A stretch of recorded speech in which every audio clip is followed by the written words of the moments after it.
And it's not really like it's a way of thinking that is different from the way of thinking of other great minds that came before or after. I mean, Yeah, we that's have what to keep in mind that this is a book. This is a book that is fiction, mostly fiction. It has some historical parts in it, but mostly it's deified fiction. And, you know, I hate to break it to people, but the first thing that was written down about Jesus Christ wasn't written down until over 50 years after he died. And everything that Jesus Christ wrote himself has been destroyed. So we don't actually know what he said or how he said it. And we do know that most of the myths that have been surrounding him, you know, not the moral teachings, but the, you know, the resurrection, the virgin birth, that's all borrowed from other mythologies like Horus and ancient Egyptian mythology and ancient Mesopotamian mythology. So you know, you're absolutely right, and I think that Reza Aslan. Oh yes.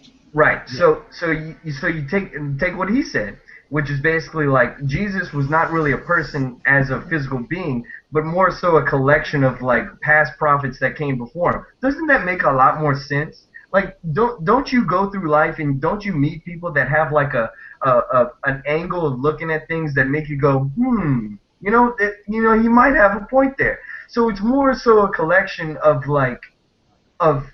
basically gems that came from that time period that still ring true today, which is why, you know, we have the following. But you're exactly right, Rihanna, and you're exactly right, Jeff, where it's basically you know, you get lost in the mythology. But you have to come back to reality at some point and be like, okay, you know, and the moral teachings can be found in other you know, figures throughout history who have just had that more enlightened way of thought, that more compassionate, empathetic way of thinking.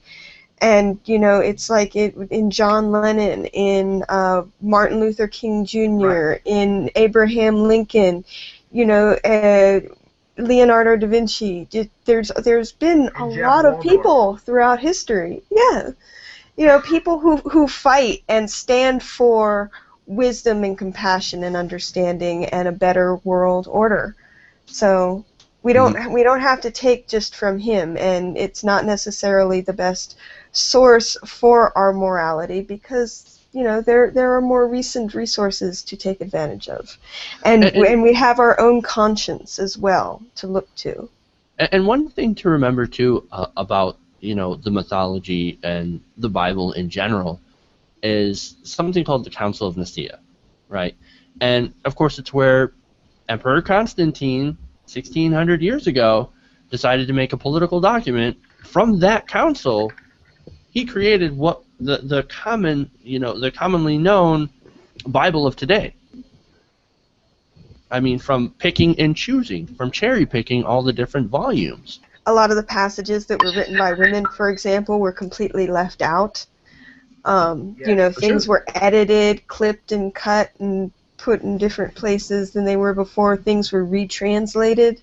There's some implication, historians that believe that the word virgin was misinterpreted and actually was the word for virgin was actually meant to mean unmarried young woman, not necessarily virginal. Good you know, point. Things like that just get twisted over time and retranslated to mean something else. You're right, and one of my favorite things about the gospel, like when I was going through and studying it all, and was like the extra gospels, right? The Gnostic Gospels, things like Gospel of Thomas and things like some of the other ones. And if you actually read those have little nuggets of wisdom in them too. So I've highly I tell this to every Christian I can if we ever get into an argument. Well, I say argument. I say, like, if you never read the Gospel of Thomas, totally read it. It's in the same vein. You don't have to deal with any kind of narrative. You deal with quotes. But you're right, Rihanna. One of the things it says in the Gospel of Thomas is like, well, can women get into heaven? And Jesus replied, no, I mean, basically like, no, what are you talking about? Like, you know what I'm saying?